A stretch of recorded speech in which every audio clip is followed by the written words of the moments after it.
आज की इस खास चर्चा में स्वागत है। हम यहूदा के एक जाने माने राजा हिजकिया, उनके जीवन की एक ऐसी घटना पर बात कर रहे हैं जो अक्सर सवाल खड़े करती है। वो बहुत बीमार हुए, फिर चमत्कारिक ढंग से ठीक भी हो गए और उसके ठीक बाद बाबुल से कुछ दूत उनसे मिलने आए। हमारे पास जो सामग्री है उसमें बाइबल के अंश हैं, 2 राजा चैप्टर 20 और यशाया चैप्टर 39 और साथ ही कई विद्वानों के विश्लेषण भी। तो आज हम यही समझने की कोशिश करेंगे कि भाई हिजकिया ने उन दूतों को अपना सारा खजाना क्यों दिखा दिया, और फिर नबी यशाया ने जो कहा, जो भविष्यवाणी की, उसका क्या मतलब था। तो चलिए शुरू करते हैं। कहानी की शुरुआत होती है बाबुल के राजा मेरोदक बलदान से। हाँ, मेरोदक बलदान।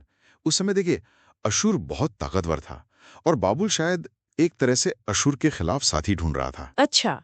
तो जब उसने सुना कि हिजकिय्याह बीमार होकर ठीक हो गया है, तो उसने दूत भेजे, साथ में चिट्ठियां और कुछ तोहफे भी थे। और हिजकिया उनसे मिलकर बहुत खुश हुआ। बेहद खुश। और सिर्फ खुशी नहीं हुआ, उसने उन्हें अपना सब कुछ, मतलब सब कुछ दिखा दिया। चांदी, सोना, मसाले, वो कीमती तेल, अपने हथियार, पूरा का पूरा खजाना घर। हाँ, लिखा है कि ऐसा कुछ भी नहीं था जो उसने छुपाया हो। यही तो बात है।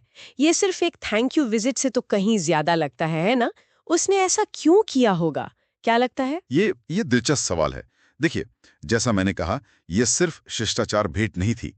मेरोदक बलदान का अपना एजेंडा था, अशूर के खिलाफ गठबंधन। और हिजकिया, हो सकता है उसे बाबुल जैसी ताकत से ये अहमियत पाकर बहुत अच्छा लगा हो। हाँ, थोड़ी चापलूसी महसूस हुई होगी। बिल्कुल। और शायद उसने सोचा हो कि अपनी ताकत और दौलत दिखाकर वो उन्हें इम्प्रेस कर सकता है, एक मजबूत सहयोगी के तौर पर खुद को पेश कर सकता है।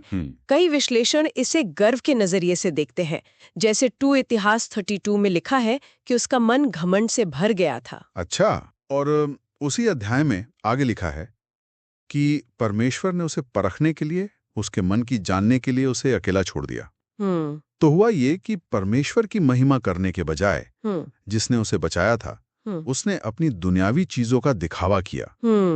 मतलब भरोसा परमेश्वर पे नहीं, अपनी दौलत और हथियारों पर दिखाया। सही बात है।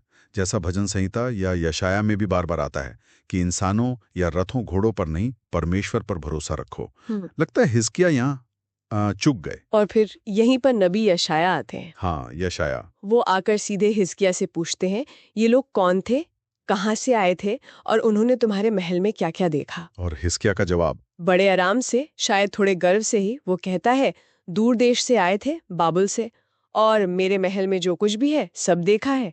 ऐसी कोई चीज नहीं जो मैंने उन्हें न दिखाई हो। उफ। और इस पर यशाया की प्रतिक्रिया वो बहुत कठोर थी। हाँ, क्या कहा उन्होंने? उन्होंने सीधी भविष्यवाणी की। कहा कि एक समय आएगा जब ये सब कुछ जो तुमने इतने गर्व से दिखाया है, सारा खजाना, तुम्हारी सारी दौलत, यहाँ तक कि तुम्हारे अपने बेटे, तुम्हारे वंशज, सब बाबुल ले जाए जाएंगे। सब कुछ? वंशज भी। हाँ। और सिर्फ ले जाए नहीं जाएंगे, वहां वो क्या कहते हैं, खोजे बना दिए जाएंगे। हाँ। बाबुल के राजा के दरबार में सेवा करेंगे। खोजे मतलब वो अपना वंश आगे नहीं बढ़ा पाएंगे? ये तो बहुत बड़ा अपमान हुआ उस जमाने के हिसाब से। बिल्कुल। ये सिर्फ माल का नुकसान नहीं था, ये इज्जत और भविष्य का भी नुकसान था। और ये भविष्यवाणी लगभग 100 साल बाद पूरी हुई। 100 साल बाद? दानियल और उनके साथियों के समय में। जी हाँ, जब यहूदा के खास लोगों को बंदी बनाकर बाबुल ले जाया गया। देखिए, ये सही है कि पूरे राष्ट्र के पापों की वजह से ये निर्वासन हुआ, ये सजा मिली। लेकिन हिजकिय्याह का ये काम, ये एक तरह का टर्निंग पॉइंट, या कहें तो एक इशारा बन गया। उसने बाबेलियों को साफ साफ दिखा दिया कि यहूदा के पास क्या कुछ है जो भविष्य में वो आकर लूट सकते हैं। इतनी गंभीर भविष्यवाणी सुनकर तो किसी के भी होश उड़ जाएं। कोई सोचेगा कि राजा दुखी होगा, माफी मांगेगा, लेकिन हिजकिय्याह का रिएक्शन तो कुछ और ही था, है ना? हाँ, वो थोड़ा चौंकाने वाला है। उसने कहा, यहोवा का वचन जो तूने कहा है वो भला है, और फिर मन में सोचा, चलो कुछ भी हो, मेरे जीते जी तो शांति और सुरक्षा बनी रहेगी। हाँ, ज्यादातर विद्वान इसे एक बहुत ही स्वार्थी प्रतिक्रिया मानते हैं। बिल्कुल।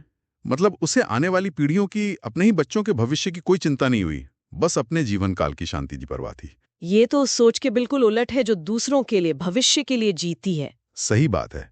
और ये हमें सोचने पर मजबूर करता है कि हम अपने फैसलों के दूरगामी असर के बारे में कितना सोचते हैं, अपनी विरासत के बारे में, चाहे वो लीडरशिप में हो या हमारी अपनी जिंदगी में। तो कुल मिलाकर इस पूरी कहानी से हम क्या सीख सकते हैं?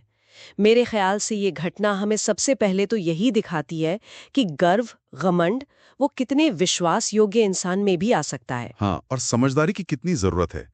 दुनियावी ताकत या पैसे पर नहीं बल्कि परमेश्वर पर भरोसा रखने की अहमियत पता चलती है। और ये भी कि हमारे आज के काम, उनका असर आने वाली पीढ़ियों पर पड़ता है। हमें सोचना चाहिए कि हम कैसी विरासत छोड़कर जा रहे हैं। बिल्कुल। क्या हम सिर्फ अपने आज के आराम के बारे में सोच रहे हैं?